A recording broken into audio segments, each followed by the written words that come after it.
All right, guys. Good morning.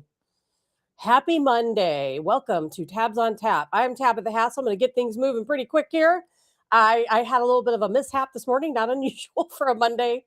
For a Monday morning, I've got the little kitty in here with me this morning because she was crying outside of my door and she knocked my light over, which knocked the camera over. So I had to readjust everything. Colonel Adams probably certainly understands with his own little kitty there. And so if you see a little kitty pop up beside me, I'm trying to kind of keep her at bay, but I don't want her outside of the the door meowing the whole time either. My son rescued a little kitten and she's a little bit older now, but man, she's a little rambunctious. We got a lot to talk about today, but first I'm going to bring Colonel Joe Adams in with us and then we're going to kind of get to things. I just want to make sure everyone's know I'm not going to be here tomorrow. Unfortunately, Wednesday's a little questionable and I will not be here Thursday. You guys know I'm going down this crazy health journey and I have very important doctor appointments on Tuesday and Thursday because I have this molecular testing and I'm going to get my results back and have a follow up and all that good stuff. But no, let's not wait any further. Colonel Joe Adams, good morning to you. Happy Monday. Sorry to keep you waiting. As you heard, I had a little kitty mishap this morning.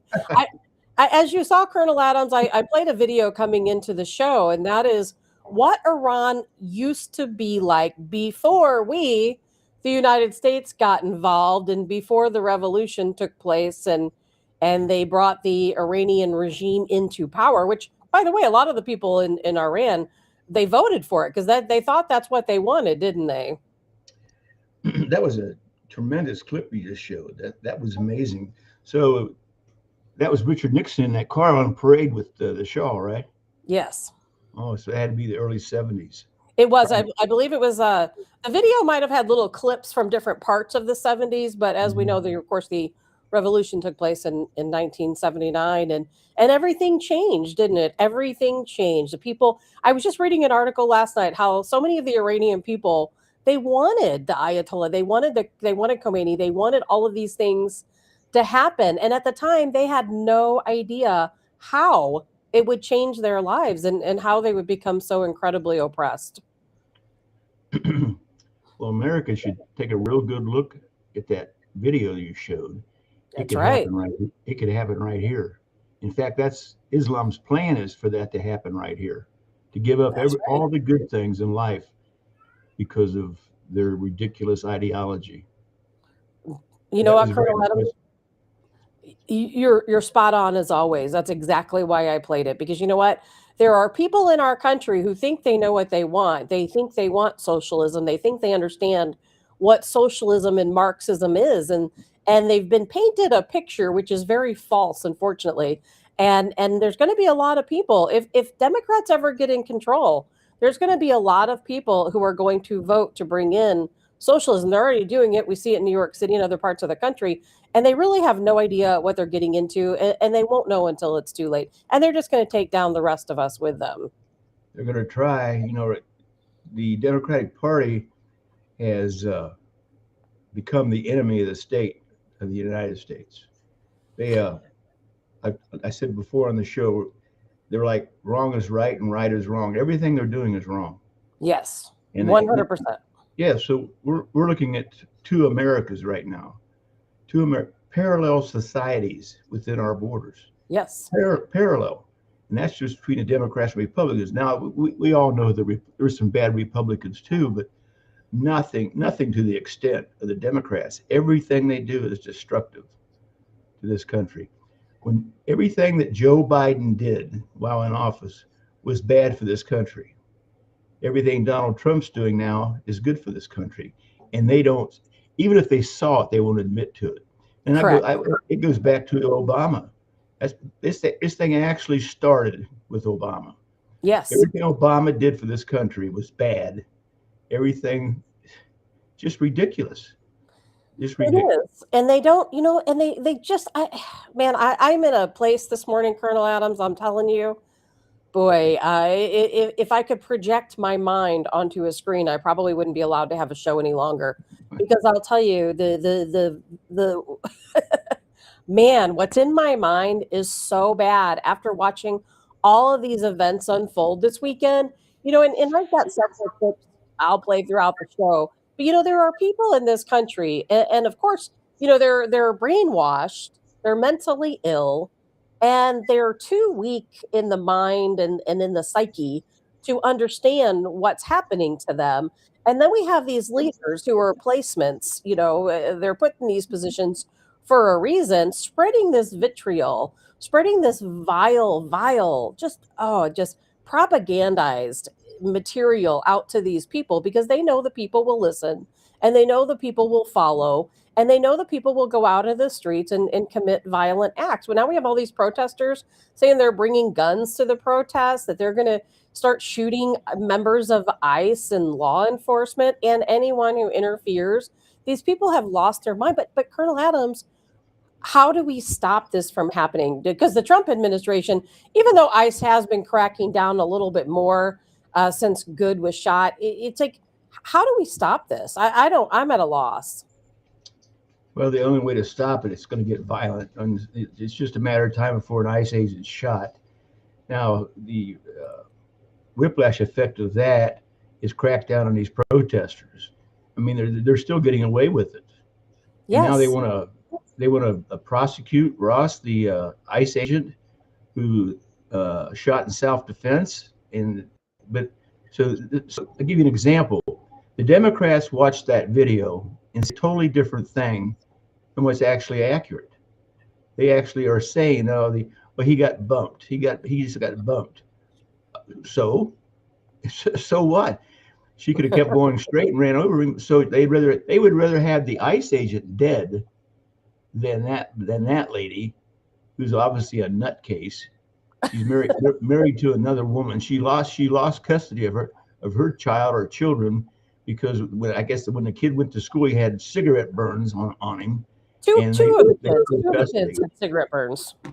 Excuse me?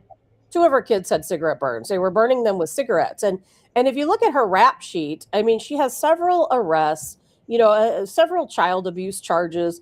The woman's an absolute lunatic, and people are saying, oh, she was radicalized.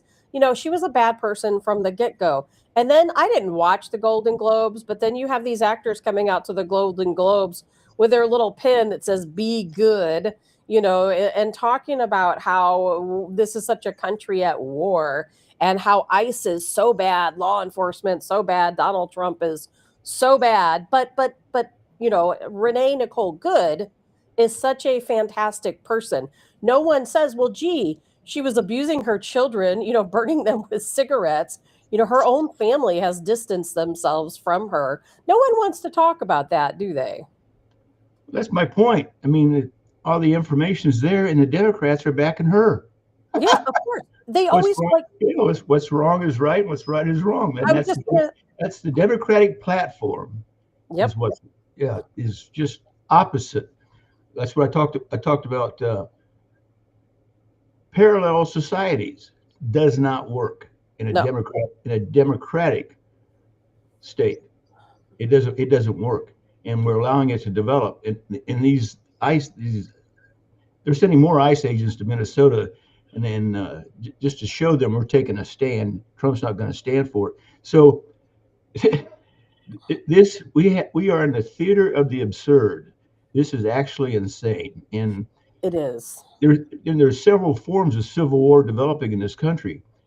It could be the Democrats against the Republicans and take up arms. What's going to happen when one of the good old boys is up on a roof somewhere and they're protesting and they get hosed down? Mass casualties. Is that going to make them hesitate and going out and protesting again? Well, one thing is the reason they keep this crazy protesting is because they get away with it. That's right. They do get away with it. I'd crack down on them. I've been in that situation where I told you before, we just brought in cattle cars and loaded up everybody.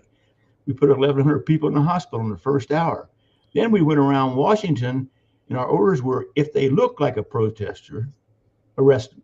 So I will say we did arrest a few federal employees by mistake. So anyway, we cracked down on them, and that took care of it. But these people are insane. People are going to die before this is over. Oh, there's no question. One already has. probably within the month. It's probably there's gonna be more deaths. I've got a couple video clips to show while we're talking about dangerous protests, and we'll break this down a little bit. Then after we talk about that, I want to talk a little bit about Iran and the United States involvement in what's getting ready to happen to Iran. Because trust me, we're about 2 days late, but it is getting ready to happen to Iran. We're going to talk about Greenland because guess what? Whether we like it, don't like it, however you might feel about it, excuse me, we're getting ready to use military intervention, and we are going to take Greenland. That is absolutely going to happen. I've joked about it before, but it is going to happen, and we're going to take Cuba as well. And I can guarantee you that's going to happen also.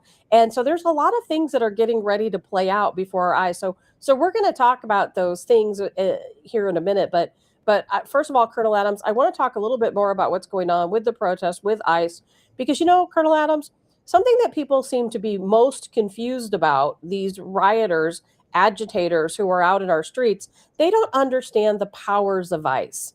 They think that they can push ICE around, they can touch them, push on them, scream at them, yell at them, follow them around, impede their flow in traffic. They think they can harass them at their hotels because, like you said, they're getting away with it. And they think that ICE doesn't have the power or the authority to act on any of those actions. Now, Minneapolis police have been told to stand down. Minneapolis can't tell ICE to stand down. That's up to the federal government. Those are federal agents.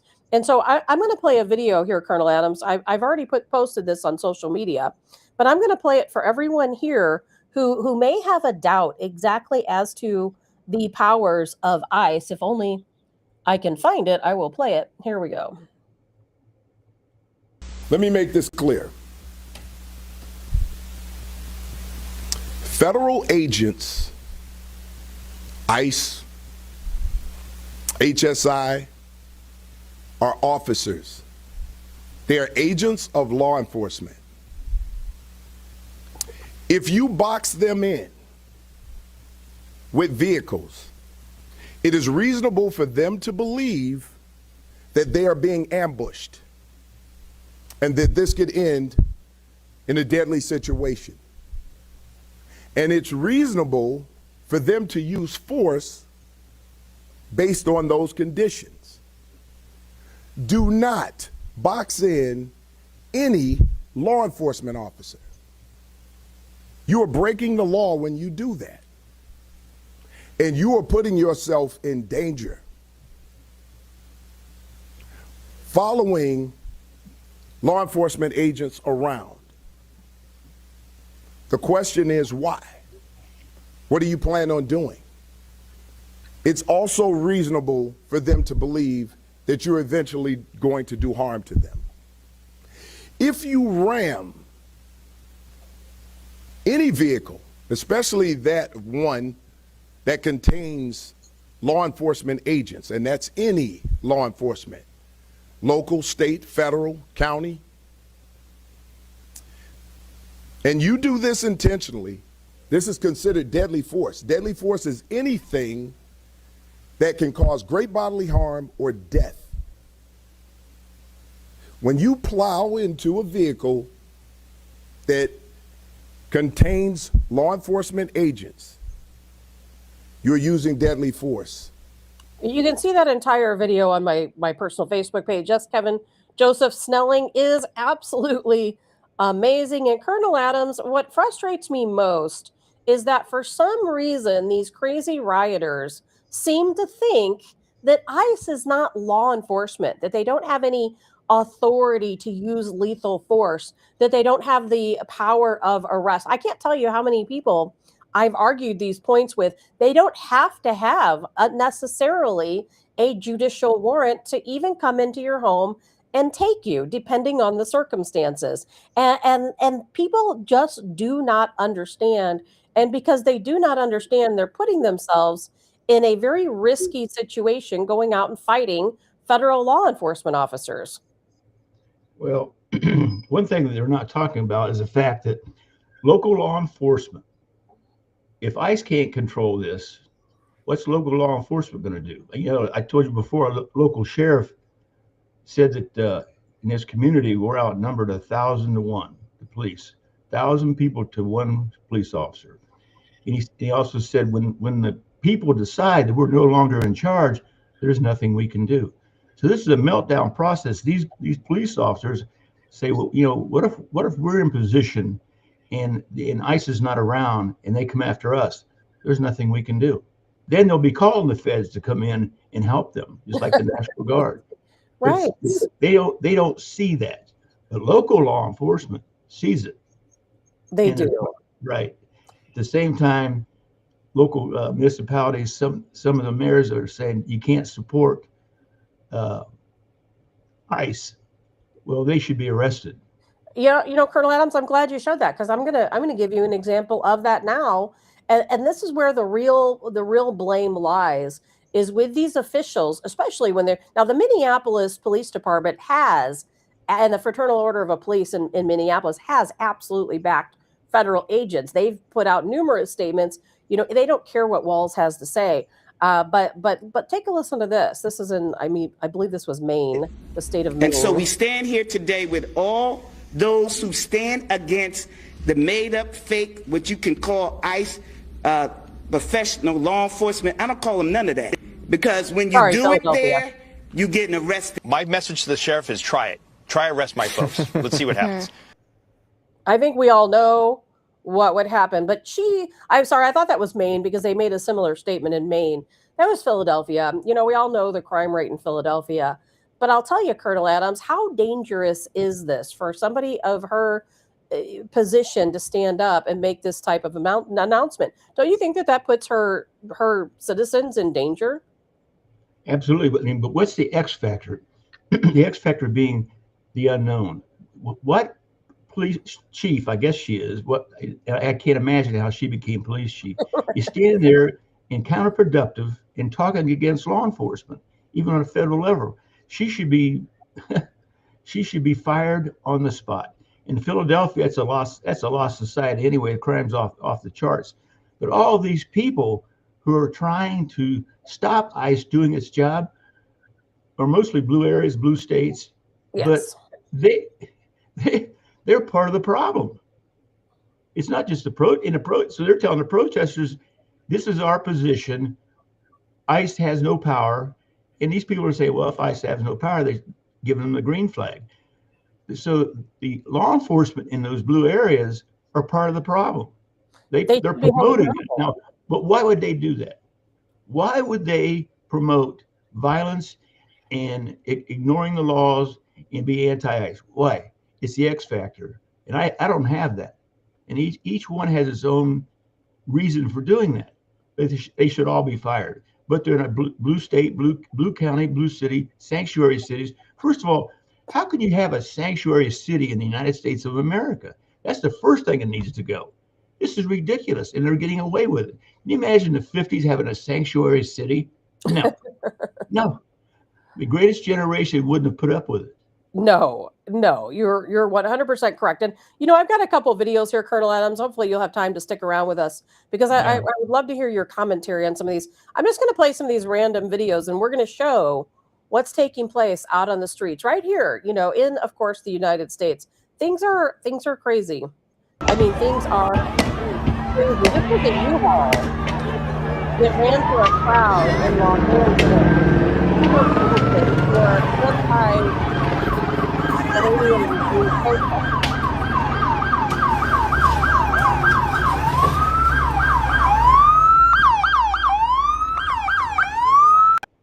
Now that's here. I'm not going to play the whole video. That's here in the United States. We had a guy who thought that he had the right to drive through a group of people. Now he's an Islamic man, and I'll tell you, I'm not going to play the whole video because it's very violent. These people at this protest, they came out. Now these people were protesting, I guess, against the Iranian regime.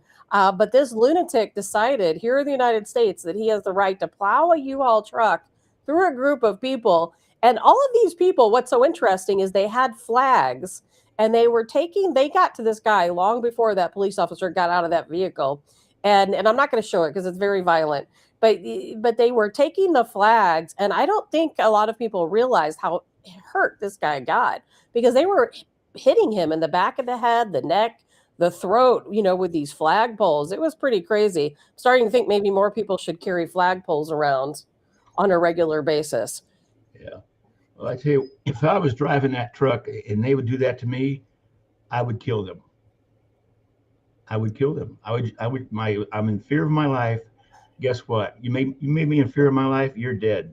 And you're talking about are you talking about if you were the driver of the U-Haul or if you were one of those people? The driver of the U-Haul, and they started pounding my windshield like that and threatening me, I'm shooting them. Yeah, but if you were that driver, you would have just ran over, a dozen people and tried to kill an entire crowd of people. Yeah, you deserve to be killed. Yeah. Yeah, this is in the United States. We look more like a third world country every day. Every day.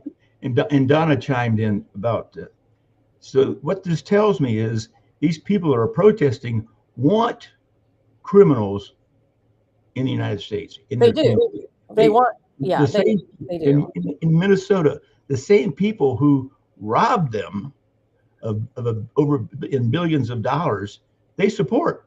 Now, how can that be? We've lost our minds. We have.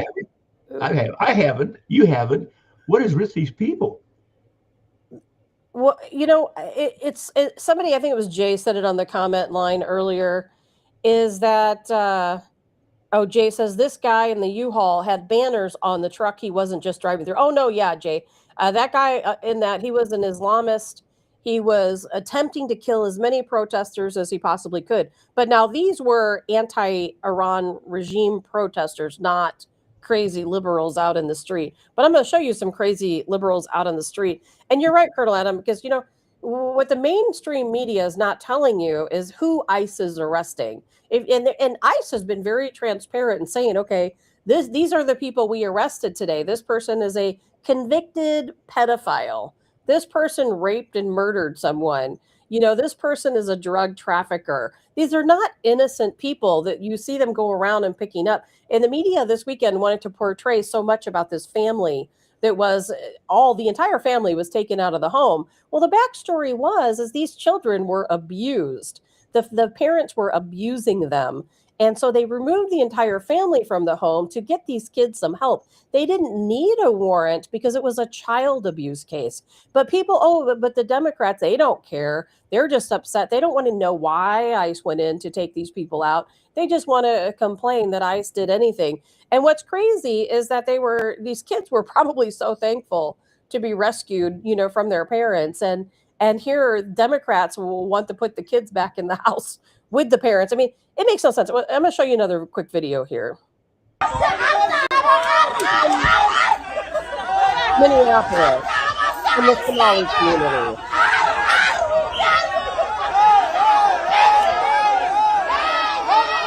Now, to give some context here again, this is ICE.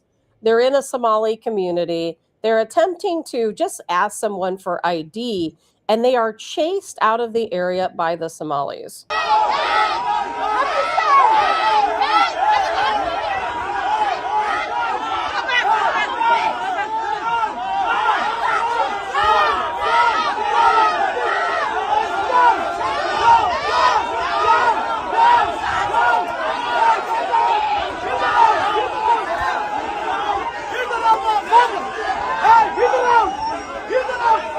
Okay, it's a longer video that I think we've seen what we need to see here. And now, Colonel Adams, why is it that here in the United States of America that we have federal law enforcement officers doing their job? They're asking somebody for identification. They were not attempting to take this person into custody at that time. And then we have all the Somalis that come out of their businesses in the area. They just come out of nowhere. And they all start coming after these police officers. The police officers are overwhelmed and they retreat. Now, why is this allowed? Now, I'm so upset over this particular video because I realize those two officers were absolutely overwhelmed. But now, in my opinion, I think they should be calling for backup. They should have the other ICE officers coming in. They should surround that entire parking lot, swoop all those people up, throw them on a bus and take them all to wherever it is they need to go where we don't have to see them again. You had to take them to the end of the dock and push them off. Well, the police officers are backing up for one reason. They don't want to shoot anybody because they know the ramifications if they shoot somebody. No matter if they think their life's in jeopardy, they're hesitating on doing anything because it's going to be used against them. Correct. What's right is right. What's right is wrong. Wrong is right. That's where we're at today. Exactly. And Kevin says, what is that annoying screeching sound? I'll tell you what, I only got one more video to show you about protests. And this one gets me maybe more than that one. And this is a very short clip. It's of protesters. Think about this. They're attempting to break windows to get into a hotel where ICE is stationed, where ICE officers are there to rest up. You know, this is the hotel where they're staying at.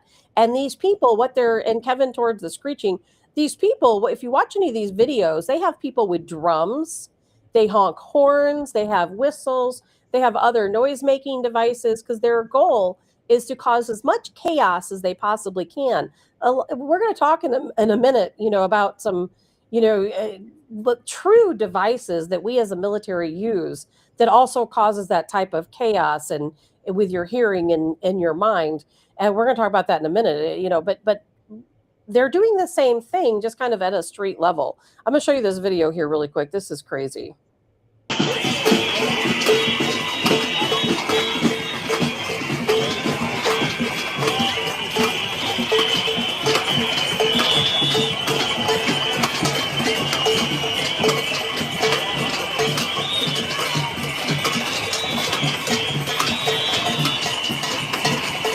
That window is going to break.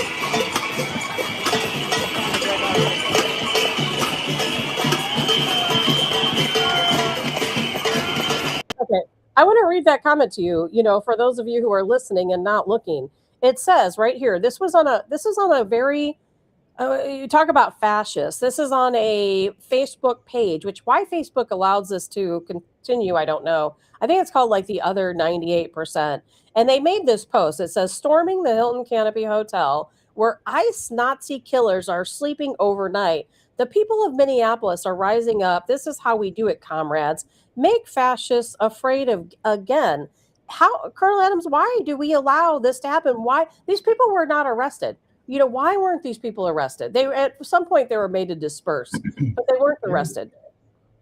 Yeah, disturbing the peace, property damage, you name it. But they lots of potential charges.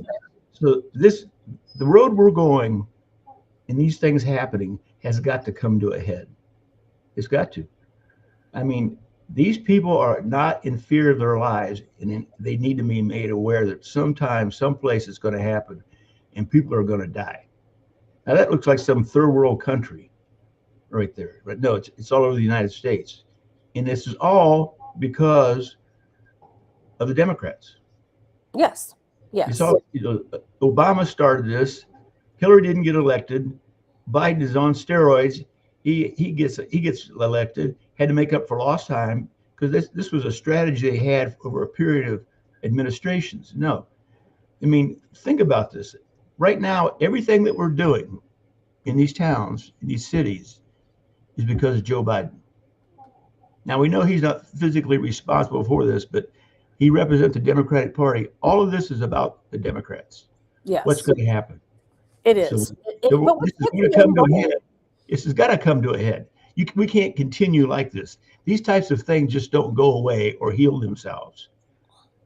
Correct. But what's the end goal here, Colonel Adams? Say again? What's the end goal here outside of creating a civil war? Well, part of this is the more problems they cause, they're doing this because they're told to, because the Democrats hate Donald Trump. Everything Donald Trump does for this country is positive. So they attack positive with negative. No,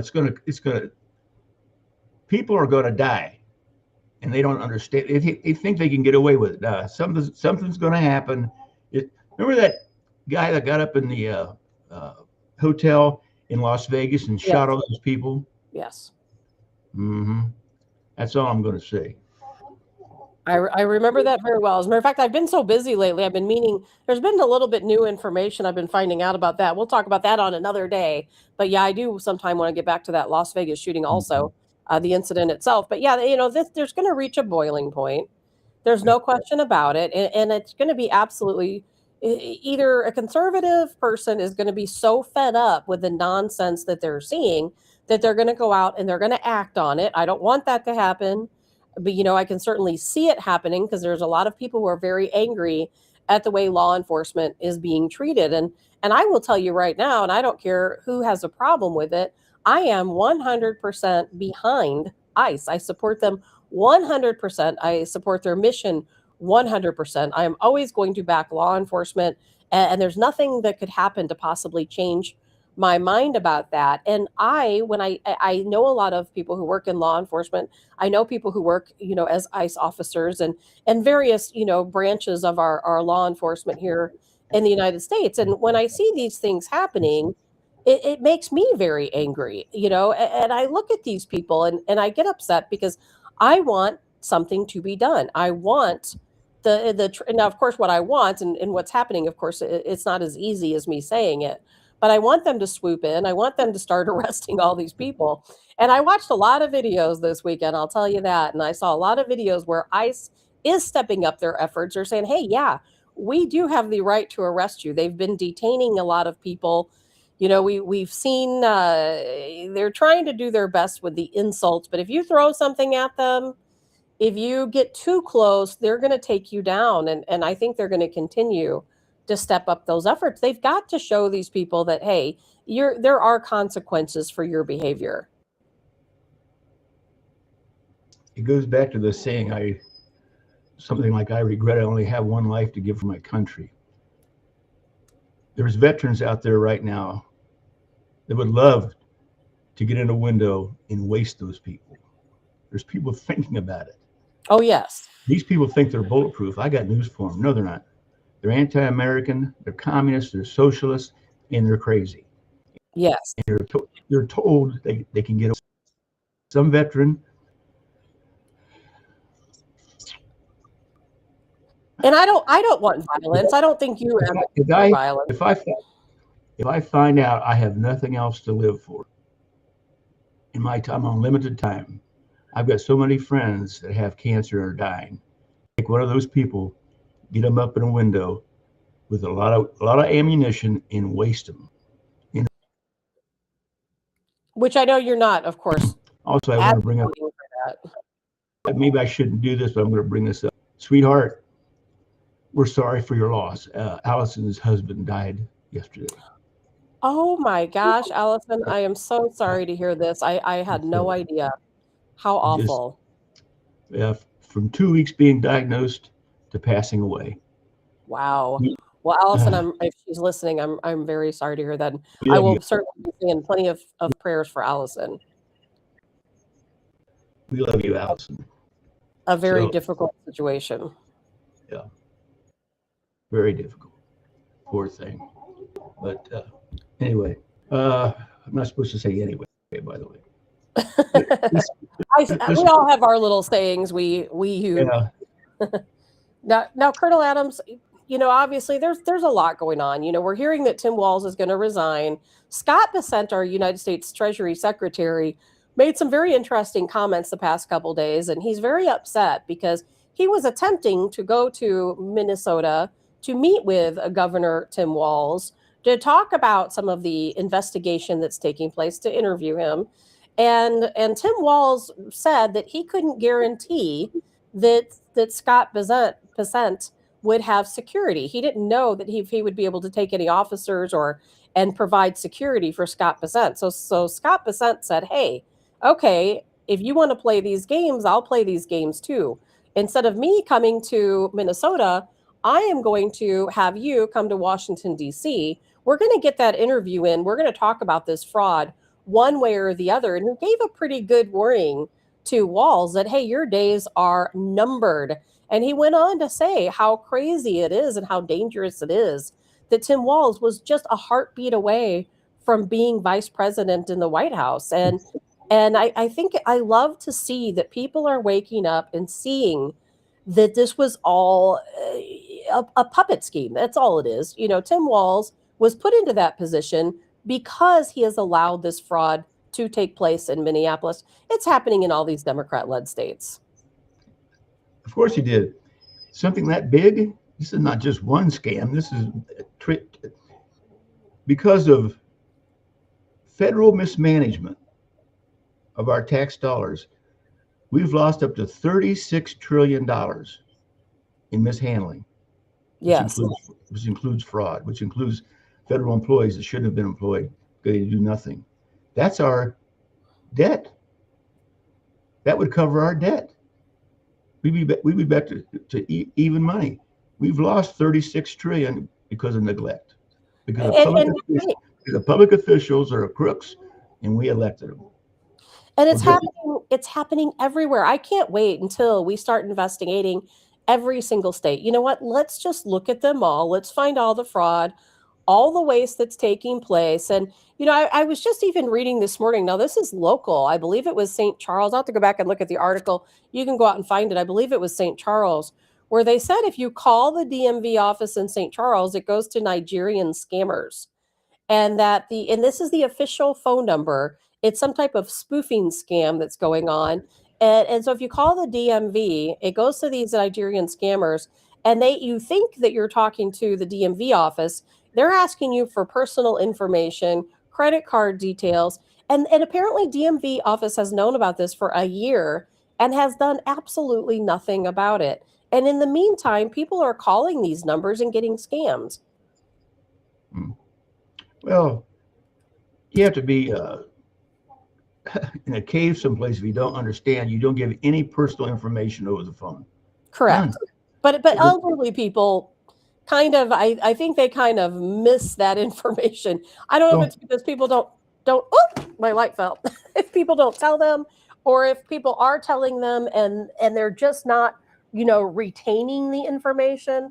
But sorry, I'm having some lighting issues. I'm probably going to be in the dark. And that's okay.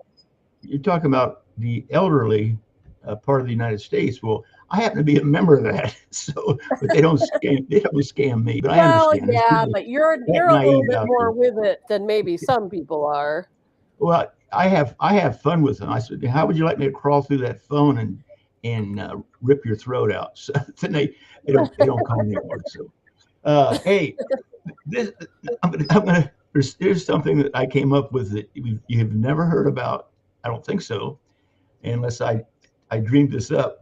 So they want to start extra taxes on billionaires in California, right? Now, first of all, anything that Newsom's behind, he's like a Joe Biden. It's bad for the community, right? So they're talking about tax on billionaires. Now, and the billionaires are saying, well, guess what? I'll just move. Watch and see if Newsom doesn't propose an exit tax. Oh, I wouldn't be surprised. He's going to get his money one way or the other. He's under fire too right now. There's a lot of money in California that's missing, and very much like Minnesota. Gavin Newsom, he's going to have his day, no question about it. Is there such a thing as an exit tax? There will be. I just dreamed it up. If anybody's going to do it, it's going to be Newsom. So keep the billionaires there. If they leave, they get taxed. I wouldn't be surprised. They'll probably come up with it in New York, Illinois, all these other states. People are trying to flee. Colonel Adams, I don't know how much time you have. I'm hoping you can stick with us for a couple minutes, because I want to talk about what's going on in Iran, and I want to talk about what's going on in Greenland and then Cuba. Because, as you know, and I'm sure you've been watching the protests taking place in Iran, and I've got some footage here really quick from that took place yesterday in Iran. And, it's so sobering to see what's taking place. And, we, the United States, we're definitely going to step in. We were really supposed to step in about 2 days ago. I'm thinking that Donald Trump is trying to work out something diplomatically before we make those strikes. But here, and also the areas we were planning to strike right now is covered in protesters. So we've been trying to get those folks out. But look at this. This is in Iran. Look at that. Of people taken to the street. That's not AI. This is real video. Wow. The government of Iran, as you know, they cut out all the internet. At one point, they cut off electricity. People still came out in force. There's different reports we hear. Most reports state that there are around 500 protesters that have been killed. Other reports say it's closer to 2,000, but they're hiding the bodies. And some people have reported seeing, they said bodies stacked up like rice bags. And I believe that it's a higher count than 500. I've seen some of these videos where they're coming out with AK-47s and just gunning down the crowds, kind of like what you were talking about that somebody might do with some of these violent protesters, but they're gunning down the crowds. It's a really bad situation. We, the United States, we've got our troops there. We were in their airspace yesterday. We're already over in Iran. We were supposed to jump in, but we had two things going on. One is that the areas we were going to strike was flooded with protesters, and we gave the warning that, hey, if you're in these areas, you need to evacuate right now. That took place the day before yesterday. What was that, on Saturday? Or maybe that was yesterday early morning. They're trying to get people out of those areas. But the second thing is Donald Trump's always going to try diplomacy first. But we know diplomacy is not going to happen. I mean, Iran's already threatening to strike, our troops. They're already threatening to strike some of our military bases. How do you see this playing out? Yeah, that's the problem, collateral damage. But Donald Trump's told them they start dying, and you're right. They're the secret police is going around taking out protesters or political opponents. It wouldn't surprise me if 10,000 people have disappeared already. Oh yeah, there's been over 10,000 arrests. But now, the way I see things, I think this is the closest we've ever been to ending the regime in Iran. We're not going to let that get wasted. We started this, quite honestly. We talked about this last week. We started this. The United States and Israel, we've had operatives there. We've been behind all of this from day one. And most people know this. I don't have a problem saying it, even though it's technically supposed to be classified information. But, we're going to make sure that we see this through. This is the end of the Iranian regime. There's no coming back from this. But I'm starting to get concerned how many lives are going to get lost in the process. Yeah, that's a problem. But two things. One, the Ayatollah Khomeini is packing his bags. And two, how Donald Trump will say something so clever. In fact, when he talked about Greenland, everybody thought that was just a clever statement. I went, no, it's not. Strategically, no, it's not. He's serious. Yes. And he's going to do that too. I wish Donald Trump would say this, that someday I hope Iran will hold the Olympics. Now that is so bizarre. But I wish he would say that, because when he says things like that, people are like, yeah, why not? But yet he doesn't. Yeah. So Ayatollah, bye. I do find it interesting, the burning down the mosques. I do find that interesting. The anti-regime protesters have been burning down mosques. Now, there's two parts to that, and there are a lot of people who disagree with me who live in Iran.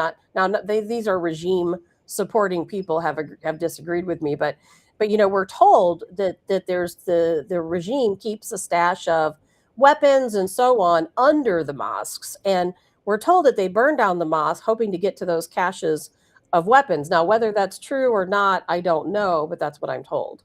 Makes sense. And of course, the symbolic nature of burning down these mosques that have oppressed these people so greatly. They've got a huge Islamic paramilitary citizens that are armed and stay armed. So no, that's true. Mosques are a place of hate. Why not stash weapons? But how many mosques have they torched already? Half a dozen? Good. Everybody should be. Is Starlink up and running yet over there? Well, here's the deal with Starlink is that the Iranian regime banned, of course, Starlink or any type of internet services. Now, there were still people who were kind of rogue, like you see, and who did have Starlink service, but they were the few and the far between. Now, Elon Musk has since provided Starlink service, but then here's what happened. They had it for about a day where anyone could access Starlink. And then Iran used some type of weapon, I can't recall the name of it, some type of signal jamming weapon, so that now no one has internet. So very few people now are able to communicate. And I think that kind of pushed another button, with Donald Trump. And Brenda said, she heard on Fox this morning that Iran reached out to Trump to negotiate. Now, Brenda, here's the problem with Fox National is they're always about 3 days behind, and this situation is that Iran and Donald Trump have been talking from day one. I mean, the Ayatollah and his staff, they arranged exile in Moscow at least, what, 3 weeks ago? I remember I mentioned it, at least 3 weeks ago, because at that time, we heard that there was this contingency plan because they knew that this was it. They knew that Israel and the United States were behind this, and they knew that their time was up. So they scheduled that a long time ago. And I think that we, the United States, we had troops leave. I can't recall if it was last Wednesday, maybe. Our troops departed their base and were heading over into the Middle East. They're already there. We've got fuel tankers there. We've got everything that we need for a full-scale war, against Iran. We're ready. As Donald Trump himself said last week, we're locked and loaded. But Donald Trump is going to try to be diplomatic in every way possible. And I think that's been the delay. Well, those jamming systems that Iran's using to stop communication, they are trackable. And good to know. Right. I would like every Iranian citizen that's in Iran to watch that first video that you played in the beginning of the show. That says it all right there. Now, Islam is afraid of, if it starts in Iran, which is the center of Islam, it could spread other places. He's right. So it could. Pack your bags. Pack your bags, Ayatollah. If you think that Donald Trump is going to negotiate where this guy stays in power, wrong. It's that will never happen. The Iranian regime is done. They were done technically 3 weeks ago. Their days were up. But the problem is they're, of course, they're going to try to hold on. And I've also heard that part of the hanging on is they're trying to get all of the gold together and, whatever cash storage that they have. And, that takes some time to get all of these things together and secure it and get it to where it needs to go. And the police officers, of course, in Iran, a lot of them are turning against the regime. They're joining the people. And, but it's such an incredibly historic moment that's taking place. And that's why I had to play that video at the beginning of the show. And quite honestly, the way I feel, Colonel Adams, and I am not a warmonger. I'm always saying, let's not go to war. And I don't think this would be a war. I think we'd take out a couple of their facilities and make sure that the regime left, and then we'd allow the people to be free, once again. But we owe it to them. It's our fault. It is literally our fault that this happened to them. They've had 47 years of extreme oppression because of us, the United States. That's right. Yeah, when the Shah of Iran, he left, but he was in bad health. He ended up dying. But his son's still alive, so he would be the natural heir to that. And I'm sure Donald Trump's already spoke with him. Obviously, he has, and the people want him back. They want him days like the Shah, when Shah was in power in the 60s and 70s. It was a paradise. It was a paradise. And it will be again. It was in better shape than we are in this country today. As was Libya. I mean, we can go down the list of countries that were doing pretty darn good until we, the United States, got involved. But again, the socialists, the communists, all that, they eventually don't work. But people need to understand that they're on the clock. From the time they take over, eventually they fail. And Colonel Adams, I don't think this is lost on you, and hopefully not on some other people. But we, the United States, we have a long history of, they want to call it democracy. They say, we go into other countries, we instill democracy. But it's actually the polar opposite of that. We go into a country that operates very well, again, like Libya as one example, like Syria as another example, like Iran, back in 1979. These countries were doing very well without us. Gaddafi was a fantastic leader, and his people were doing amazingly well. They lived in a paradise. And I'll tell you, we get involved, and what do? We instill the oppression and the socialism. We instill, here's what's so crazy about it. We, the United States, when you think about it and you connect the dots together, every country that we've got involved with, we've completely destroyed. We have went in, just like the regime in Iran. Why is it that the United States has always taken a country that's done very well and then put in some type of Islamic regime? The Democrat Party has always backed always backed the Islamic regimes every single time. Have you noticed that? Yes. We've done it in every country, and people just don't get it. They think, oh, we're for democracy. No, a conservative president is for democracy. A Democrat, I call it the Democrat regime, they are actually for socialism, Marxism, communism, and for severe Islamic oppression. Well, what we try and do is maintain control of those countries, because especially in third world countries, they're very, very fragile, their politics, their administrations. And so what we try and do is get somebody in there in power who will keep the people under control. It's all about control. It is. It's all about control, power, money, etc. And now, Colonel Adams, is there anything else you want to talk about with Iran? Because I'm going to jump over to Cuba. Oh, my favorite island, Cuba. I know a lot about that down there. Let's see what. No, that's fine. Let's shift gears and we'll talk about Venezuela too, and the capture of Maduro. We absolutely must. Now with Cuba, have you heard Lindsey Graham's latest statement? Lindsey Graham is warning people, investors primarily, people that he knows that live in the country of Cuba, people who own property in Cuba. He's warning them. Lindsey Graham knows what's going on. He's the biggest warmonger our country has ever seen. He's telling people, if you own houses, if you own property in Cuba, sell it now, get out now, do not hesitate, because it's coming down. I don't know what we're going to do, but we are definitely going after Cuba. We have to. It's taken us a half a decade to even get this close to Cuba. Yeah, Cuba's a failed state. Put the chokehold on them. Unfortunately, like I said before, it's going to be painful at first. It'll work itself out.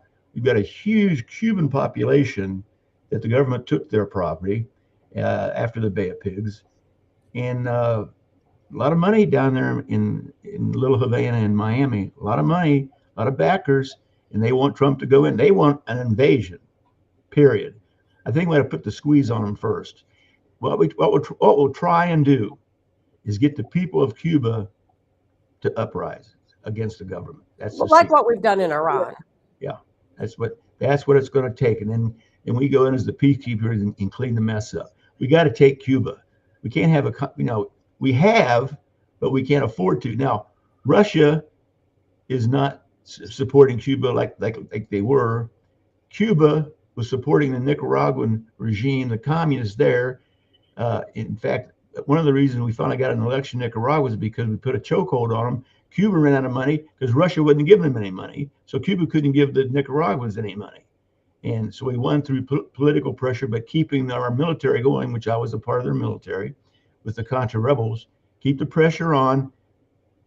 The same time when Russia backed out of Afghanistan, they went broke. Soviet Union's over. Now supposedly it's a democracy. So they're all the same. But now that we've got Cuba on the run, we've got to put the squeeze on them and get rid of the communists 90 miles off our shore at a Key Largo. We have to. We have no choice. I agree. We have no choice. And I believe that action is in play. I believe it's going to happen. I believe that we've seen the writing on the wall. Now, let's backtrack a little bit to let's talk about Greenland for just a moment, because I joke around about Greenland all the time. I always say, "Oh, Donald Trump's just trolling people because he likes to get a reaction." But that's yes, he does, and that's part of it. But more than anything, we need Greenland. We cannot go another day without making some type of overture to try to get Greenland. I know Donald Trump talked about paying the Greenlanders anywhere from $10,000 to $100,000 a piece. A lot of the Greenlanders, of course, support the United States getting involved. But now we have the European Union saying that they're going to get ahead of us and they're going to start sending troops to protect Greenland, which isn't going to get very far. And then we on the United States side, Donald Trump has been very clear. If we don't take Greenland, Russia will or China will. We have to do it first, just like we did with Venezuela. If we don't do it first, Russia and China will do it. And what people I don't think understand is that Greenland is so incredibly important because of its location and its access, first of all, rare earth minerals, but more than anything to the Arctic region. The future of the world is in the Arctic region. And we need that little piece of the pie, and that's what Greenland is for us. China is involved in the Arctic big time. As is Russia. You got that right. And some of the stuff they're doing up there, we're not even sure why or what they're doing. So, but they know if they invade Greenland like China, that the United States would respond. China's got enough problems right now. And Russia, they're preoccupied with the Ukraine. But yeah, I agree. But I don't like the word take. You know, that's like an invasion. What's the population of Greenland? Does anybody know out there? I don't know. Hopefully. I love the open scenes of the little villages. They're all painted. What is it with those? It's like a Jamaican village with all the colors and all that. Kind of cute, kind of quaint. It's a beautiful place, and I don't like to use the word take either. And again, I think that Donald Trump is trying to diplomatically work out a deal. He's offered to buy Greenland. Denmark is saying we're not for sale. Greenland's not for sale. It's not going to happen. It doesn't matter what his people want. But I think we're going to see a very similar situation. But we, the United States, we know how to do things, just like we've done in Iran, just like we'll do in Cuba, like we did in Venezuela. We get the process going where the people rise up, and then we let them carry most of the burden. Then we kind of hop in at the end. But Greenlanders are different. I don't see the people in Greenland rising up against Denmark. They might not be happy to be there. They might want the United States to be in control of Greenland, but I don't see those people rising up against the government. No. With what? Right. So it's going to have to be a completely different strategy there, But if we can't work out something diplomatically, are we going to do it militarily? Yeah, I think Greenland's cavalry is made up of reindeer. Dad, just tell Denmark goodbye. We're doing this for us. We're not doing it for you. You cannot defend Greenland from the Russians and the Chinese, but we can. Correct. It's about America. I don't care about Denmark. I don't care about all this crap. All I care about personally is the United States of America. No matter what we have to do. If we have to take it, take it. But I hate that. People in Greenland are different. Do you remember years ago, I mean, 30 years ago, that what airlines, anybody out in Carl said 50 to 60,000 people. Geez, it's smaller than I thought. What airlines, let's say 30 years ago, offered round trip tickets from Lambert to Greenland and back for $50? Do you remember that? I do. So I do. I went to the airport when that came through. I went to Greenland. And did you really? Trip. Yeah, I just went to Greenland. I love it. Yes. I've never been.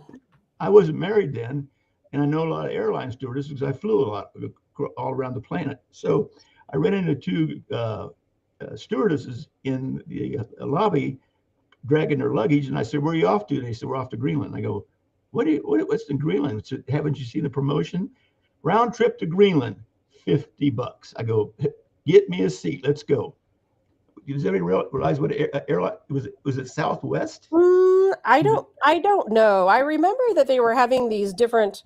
I remember they were having these different sales at one time. They were going to.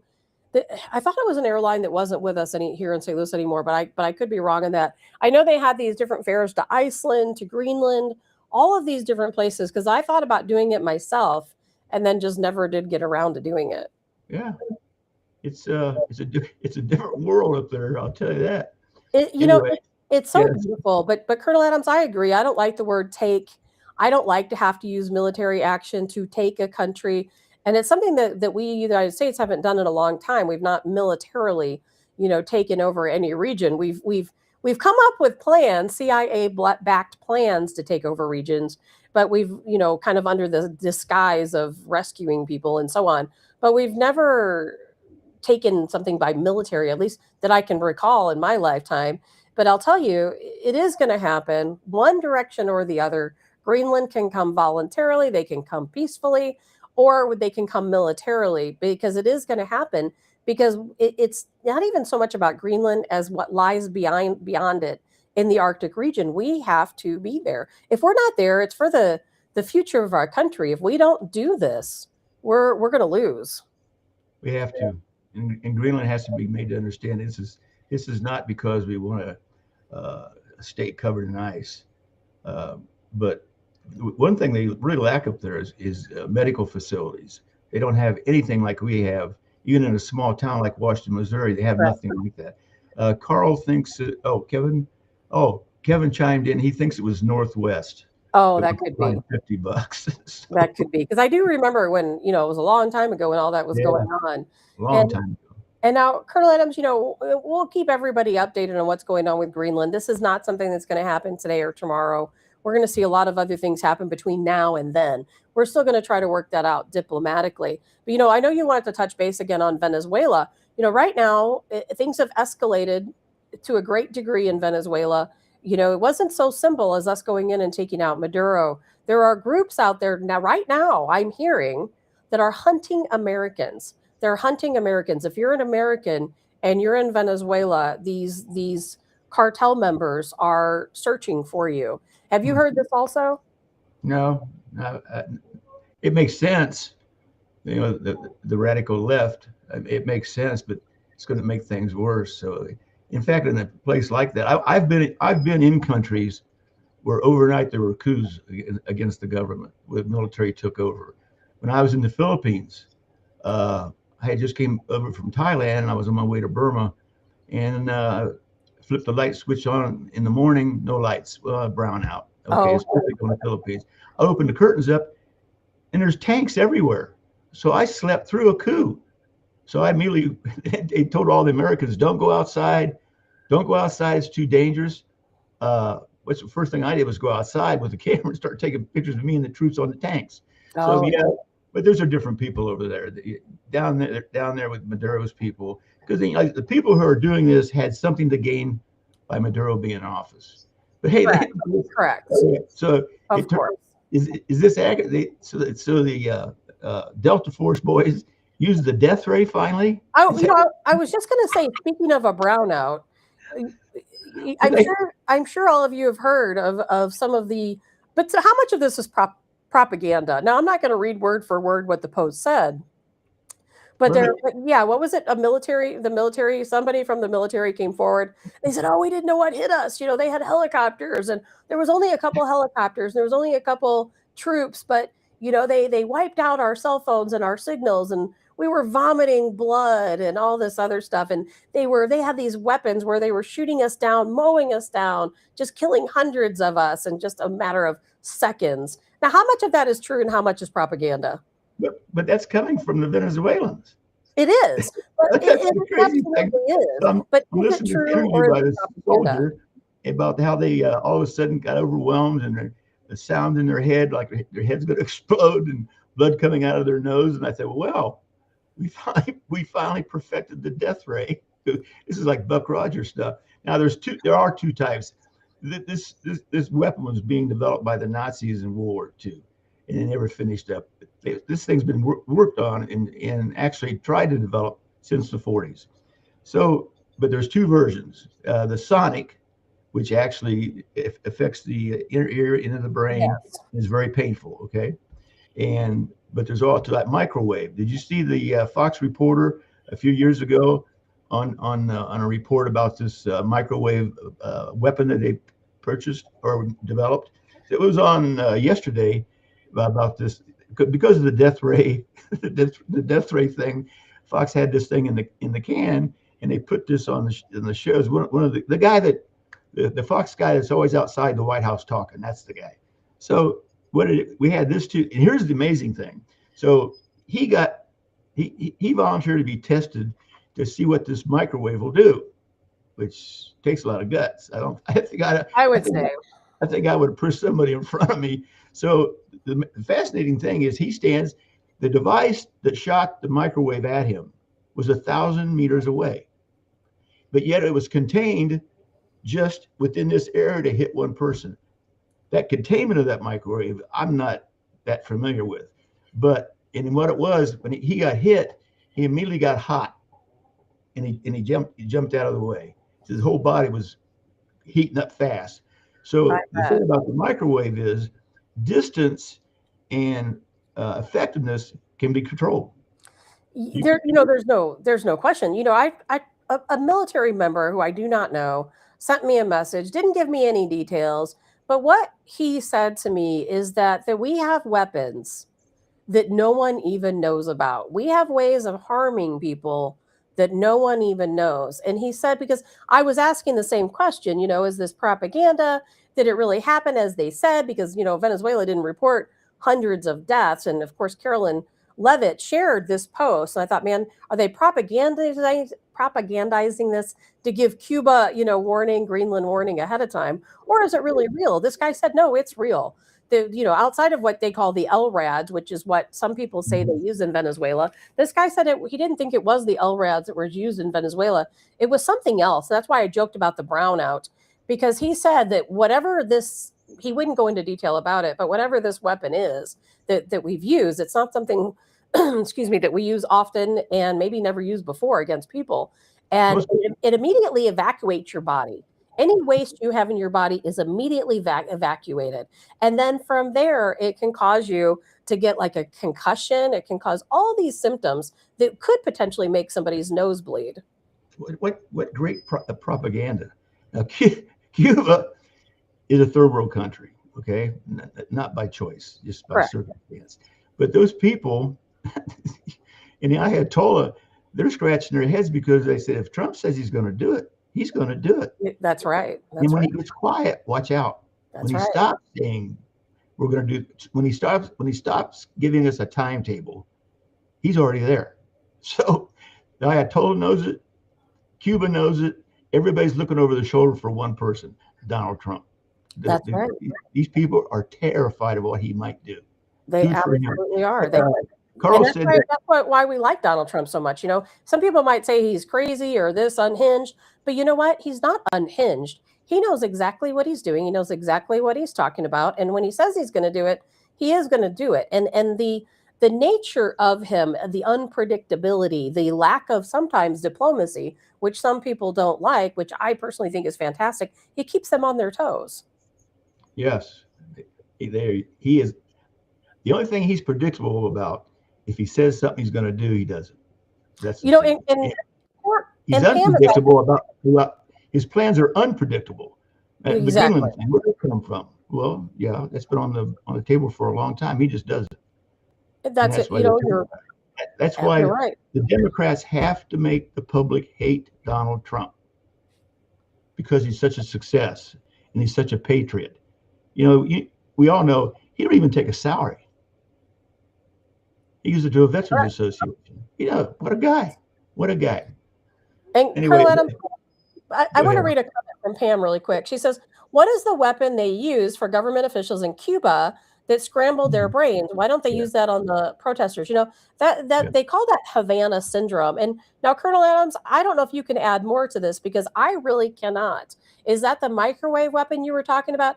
We know that there is a weapon that's being used against people, and they refer to it as the Havana syndrome, because it started in Havana, Cuba. When some agents became very ill, some government officials became very ill, and they had lasting effects from that, brain damage and so on. And clearly it is a weapon, but what do you have any idea what that would be? Because I don't know. I don't know. Everybody wants to blame electronics on microwaves. Microwave this, microwave. Not necessarily. Those are sonic waves. Correct. Just high-pitched sonic waves. They would make a dog crazy. That's all it is. I was talking to Deanna this morning, and I said, somebody hasn't brought up the fact that the Havana syndrome down there, they actually used it, but they hit Americans, right? So Americans got sick. Americans got sick, yes.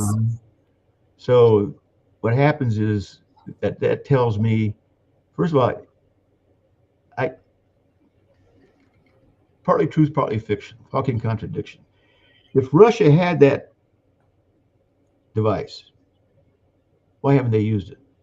Correct. But at the same time, somebody pulled that off in Cuba as a warning to us, and it couldn't have been the Cubans that developed it. It had to be a foreign country. So whoever did that, of course, first thing I think is Russia. But if Russia had that, why aren't they using it? Yeah, I didn't really think about it, being Russia. I'm not going to go down some tangent between Russia and Ukraine, but one thing I want to throw in is that remember the last time Russia used an Oreshnik missile in Ukraine? Everybody was up in arms. We probably talked about it for 2 weeks. Do you know just the other day on January 9th, Russia attacked Kiev? It was a huge bombardment. I watched the videos of it. It was a day that I didn't have the show, of course. And then they released they use not only Iskander missiles and their what the Excalibur missiles, they also threw an Oreshnik missile at Ukraine, which is a really big deal. It's the most powerful weapon they have, and something allegedly we can't compete with. No one said a word, not one single word about it. That's their mid range, right? It is a long-range missile. I believe it's long-range. Sure. Now, the Oreshnik is the missile that is more powerful than a nuclear weapon. As soon as it hits, it's a kinetic weapon.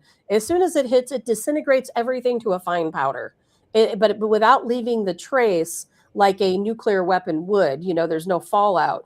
But it is much more powerful of a kinetic weapon than a nuclear weapon is. It's a very missile. It's called the Oreshnik. They've only used it once before against Ukraine. I'm pretty sure it's mid range. I'm pretty sure It could be mid range. Yeah. But either way, if I remember my missiles, I'm pretty sure it's mid range. Yeah, it's their newest missile. They've only used it once before. It's very powerful.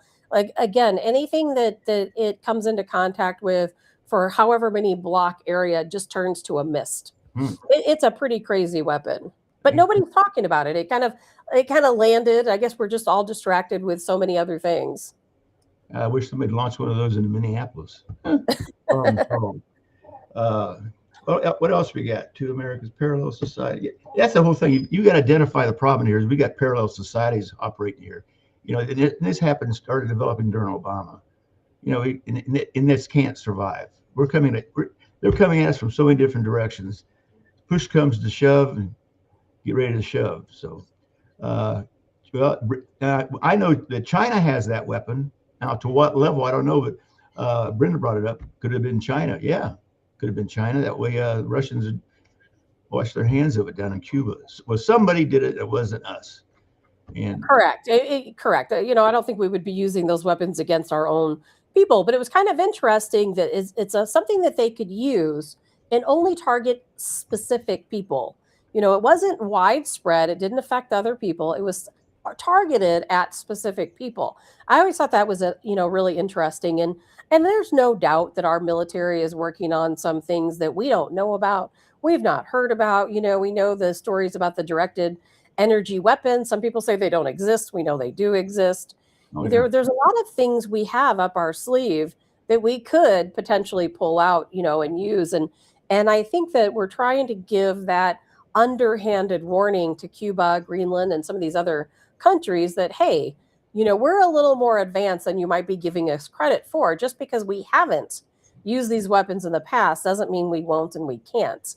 But, and the person who messaged me anonymously, I have no idea who this person was, but they gave me a lot of restored faith, and that we do have some amazing technology, things that people haven't even heard of, don't even know exist, but yet we have some capabilities where we could go into another country and in a matter of minutes with very minimal staff, which of course, minimal staffing, minimal troops lessens the possibility of casualties, that we can take care of these things from far away. We could have operators sitting in the Pentagon using these weapons. They don't even have to be there. Well, that's why people forget we have these things supposedly are because they can hit a specific target and not the whole area.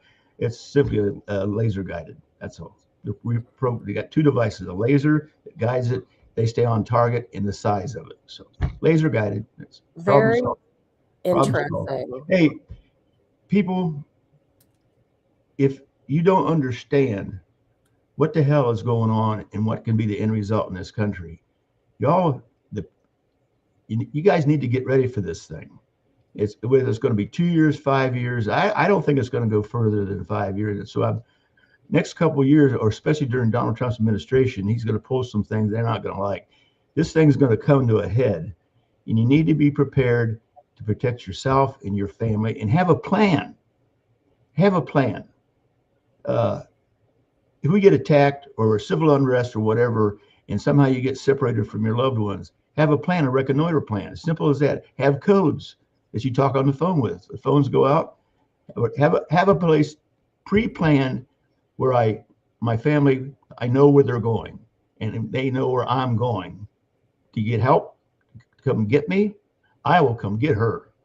Yes. Don't forget, I got a militia backing me. I guarantee I'm going to go get her. So, but have a plan. Sit down and explain to your family how dangerous times we live in. The world is not getting any better. The world is worse shape today than it was yesterday. How long can we keep that up? Donald Trump is the light in the sky. Without him, think where we'd be if Kamala Harris would have elected and Walz was vice president. People don't realize when you vote for a vice president, you're actually voting for a person who could be president. Now, picture this. Right. People say, what a horrible thought that Kamala Harris would be president. Well, think about this. What if Tim Walz was president? Oh, my God. I don't think any of us want to think about that. And, Colonel Adams, the Democrats will argue and they'll say, well, if Kamala Harris and Tim Walz were in the White House, we wouldn't have ICE out arresting people. We wouldn't have all this unrest. No, Russia would be in Greenland. Would be killed. What's that? With Kamala Harris and Walz in office, China and Russia would have already divided up Greenland.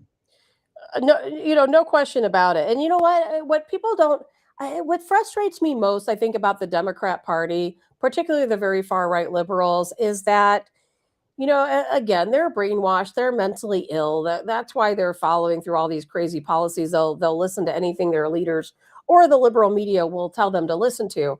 But more than anything, it's almost laughable, really, that they don't understand that which of course a lot of them don't have jobs, but they don't understand the money, the theft that was going on, and how we can't just allow that to happen. We just can't simply allow it to happen. We can't allow terrorists and criminals to come across our border unimpeded. And that, yes, we do have to fight back against these things. They just don't get it. They would rather stand out in the street and literally lose their life to protect somebody who is in our country illegally that has, molested a child or murdered someone. They would rather lose their lives over it. It makes no sense at all. At the same time, what is it? 78% of Americans polled want them out of the country. Correct. So correct. So, I mean, like 2 and 2 make 4. Why wouldn't you want them out of the country? Oh, humanitarian. There's cases of humanitarian. Okay, no doubt about it. We've always been that way. But no, this is an invasion. We got invaded. The Democrats promoted an invasion. I told you I put a video together of people crossing the border with Middle Easterns in full camouflage. In 2005, I gave it to the Attorney General. What happened to that? They put a freeze on it. No publication, no TV, no news release, nothing. So, of course, because it was happening, under their watch. They knew it was happening.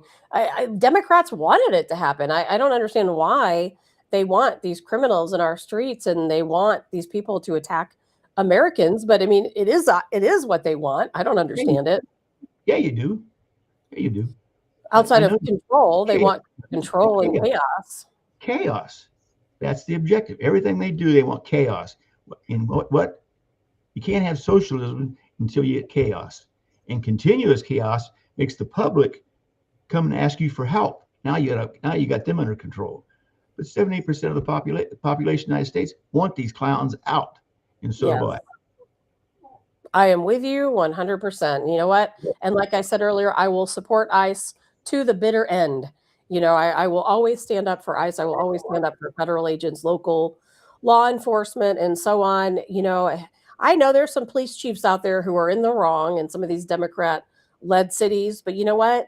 I can guarantee you every officer that works under them is not necessarily agreeing with their actions, and they're doing the right thing. I know, was it Minnesota? I can't remember where it was. I think it might have been, no, it wouldn't have been Minnesota. There was somewhere where they just had some protests that took place just this weekend, and the officers were assisting ICE. It might have been in Santa Ana, California, but the local municipality police officers were assisting ICE, and the city came out and said, we denounce this. Our law enforcement, they're not supposed to help ICE. We told them to stand down. But you know what? The officers did it anyway.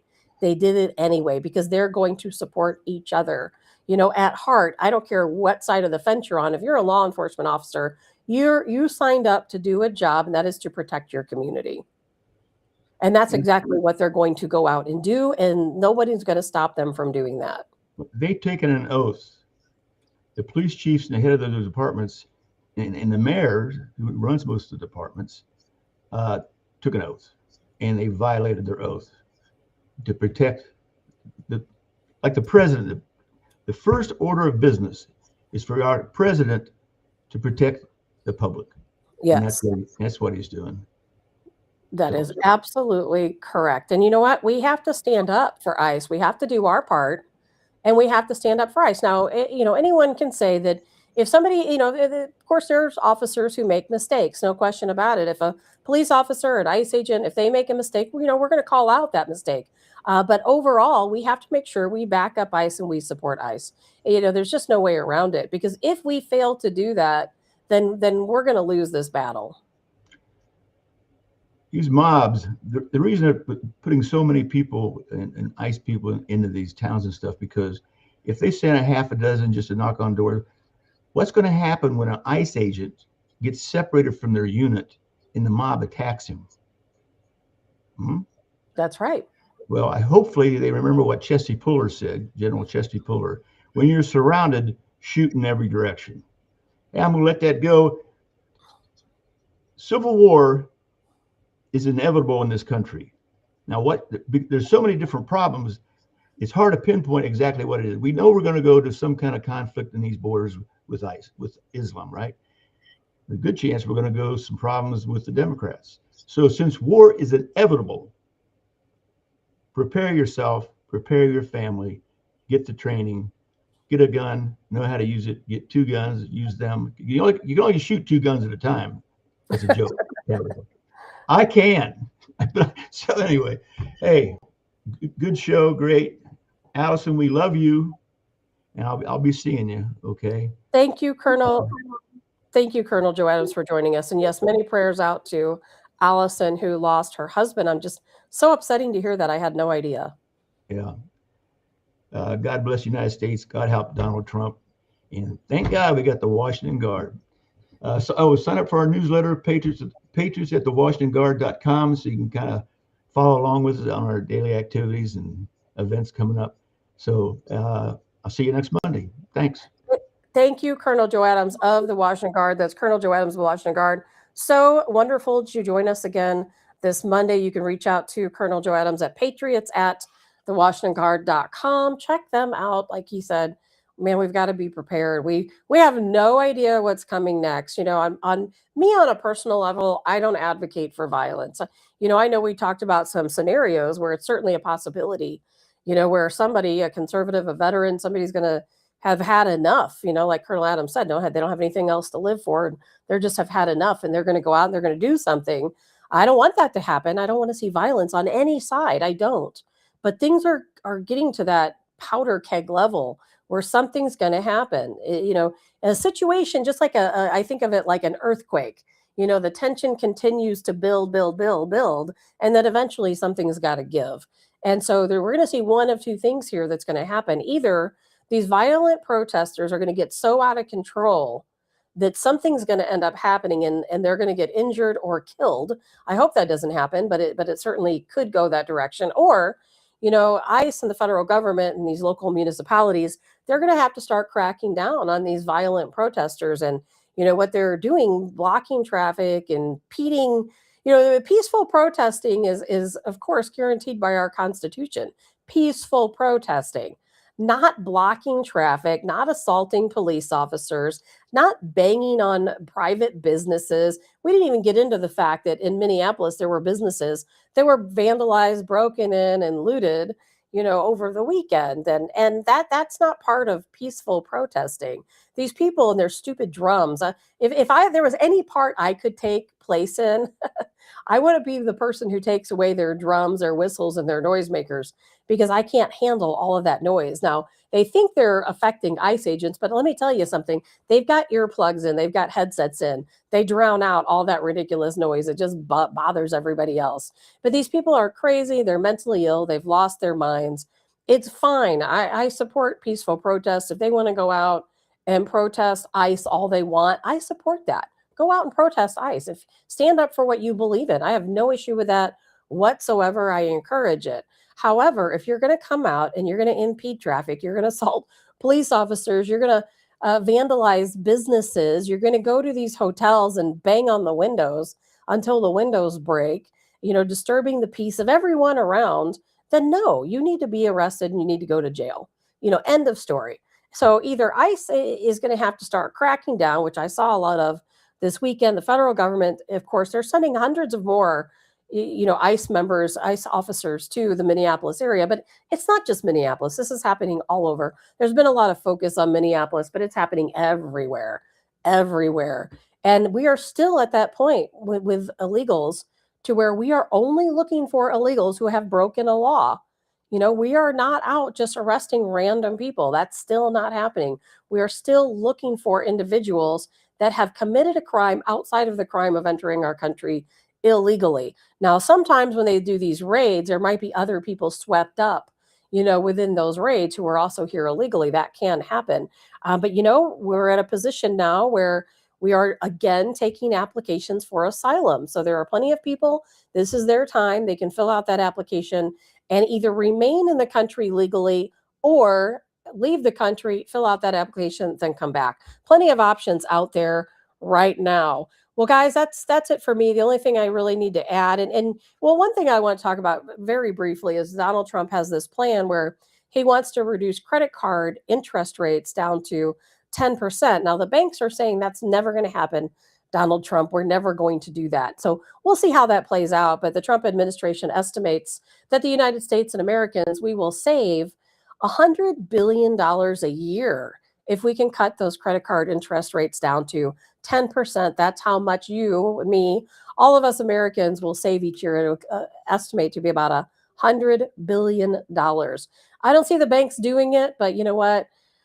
Donald Trump has a way of strong arming, so we'll see how that all plays out. But either way, guys, that's it for me today. Thank you for Colonel Joe Adams for joining us today I got hiccups now, of the Washington Guard.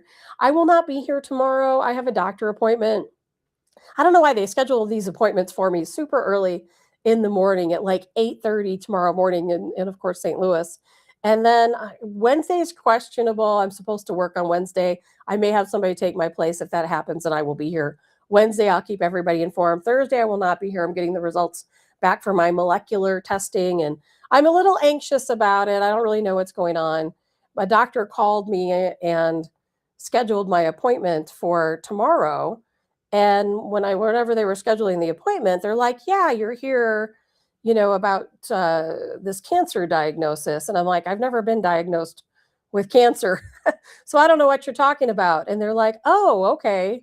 And then they didn't say anything else. I'm like, do they know something I don't know? And I've had this molecular testing done on my lymph node biopsies. And my, one of the lung biopsies that I had taken. So I don't know what's happening. I'm going to get the biopsy results. I didn't realize when you do molecular testing, the results don't come back to your my chart. So I left a voicemail with my infectious disease doctor.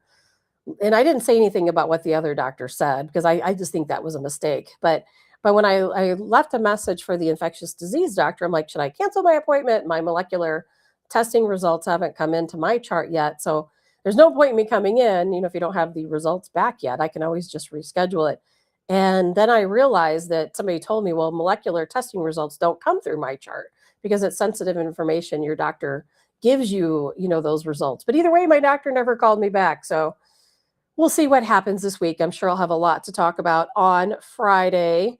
In the meantime, thank you all so much for joining me. I'm sorry that I didn't get to read all of your comments. And thanks, guys. I'm fine. I feel fine.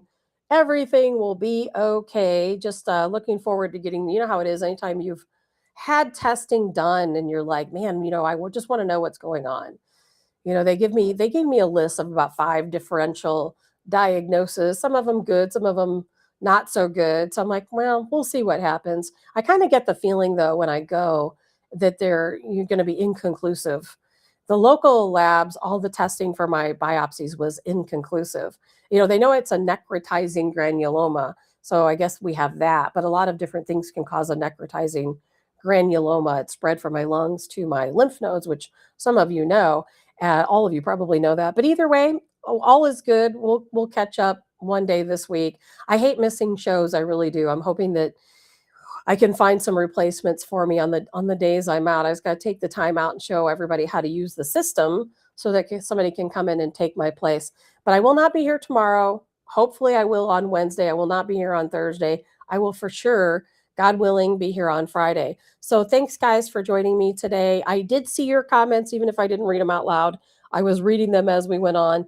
Thank you, everyone. I hope you all have a fantastic day. Try to stay warm. At least the sun's out. And I will see you all on Wednesday. And of course, I'll see you on social media before then, because there's a lot that's going to play out between now and the next time we talk. So thanks, guys. Have a good day. I'm Tabitha Hassell with Tabs on Tap.